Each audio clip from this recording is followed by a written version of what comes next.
let's get right to, do you have that one friend who is clearly buried in their phone? We all have one of them. We are spending more time by ourselves than ever, communicating with texts and memes instead of conversation. It's changing our personalities, our politics, even our relationship with reality. Analysts are warning that this could be the antisocial century. There's no one better equipped to have this conversation than our mental health expert, Dr. Cheryl Ziegler. I'm so glad we're talking about this. So let's jump right in. Have you seen technology, especially in your line of work, change people? I mean, absolutely. I see it changing parenting. Even just, I was just traveling last week, like so many of us, for spring break, seeing how many parents, they're still juggling all the things in the airport, but they're still staring at their phones. Or how many toddlers and babies you see with a screen in front of their face. And it's become so normalized, nobody thinks anything of it.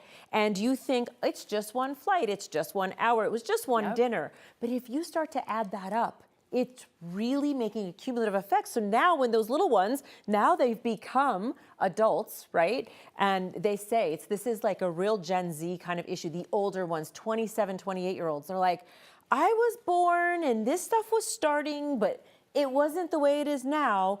But they're sort of this lost, confused generation. Yeah, and I'm really worried about that. And I've been guilty of it, right? In fact, I just went out to tea with my daughter because she had spring break, and I was like, do not ever take out your phone so you can actually talk to her. Yeah. She asked, Mom, can I look at my tablet? And I was like, no, we're gonna talk. So are you worried about these like barriers when it comes to people actually spending time with people? Because it can be uncomfortable when you're not used to it. And a lot of people aren't used to it anymore.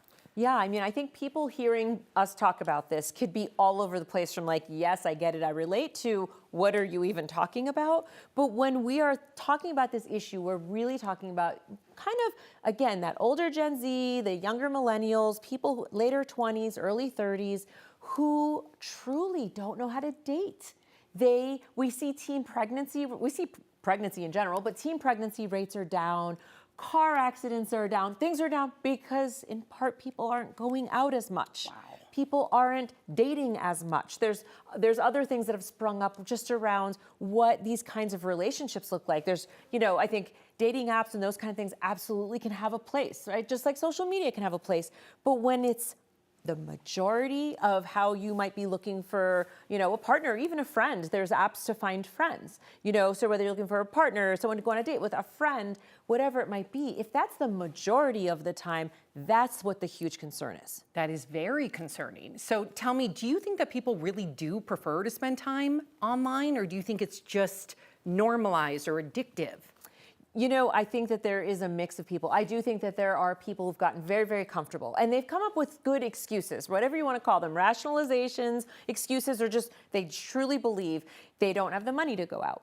They don't have friends. I mean, 1 in 4 people say they don't have a best friend. So we know we have a loneliness epidemic. We know we have that. So they're just thinking, this is just a big barrier for me to go out. I've got to put the effort in. I've got to maybe buy things that I don't have money for, or eat a meal out that I don't have that quite money for. So it's a combination, I think. But the more we do something, the more we get acclimated to it. It doesn't get less comfortable. It gets more comfortable. So I think if you're watching this and you see somebody, someone in your life, whether it's your adult child or it's your best friend or your sister, brother, I think that, it's a delicate conversation, but really trying to help encourage people, whatever the barrier they say is for them, to just try to figure out ways to get around that and just find a little bit more balance, because this really is a concern. It is, and it feels like a slippery slope. And you mentioned feeling alone and isolated.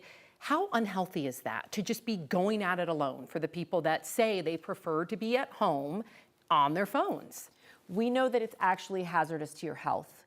This is an issue that's not just about your feelings or, even your mental health. We see this affect your physical health as well. So yes, depression and anxiety can increase, but also we see things like increased risk for cancer, earlier death.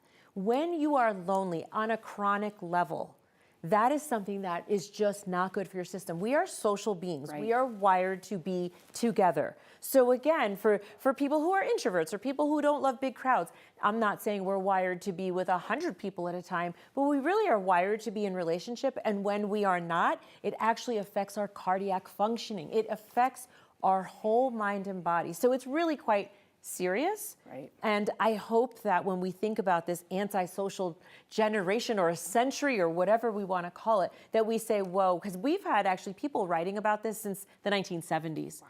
And Bowling Alone, that's a really classic book. That was also written decades ago. And so if this isn't new to be happening now. This has actually been occurring. There's many reasons, cultural, social reasons.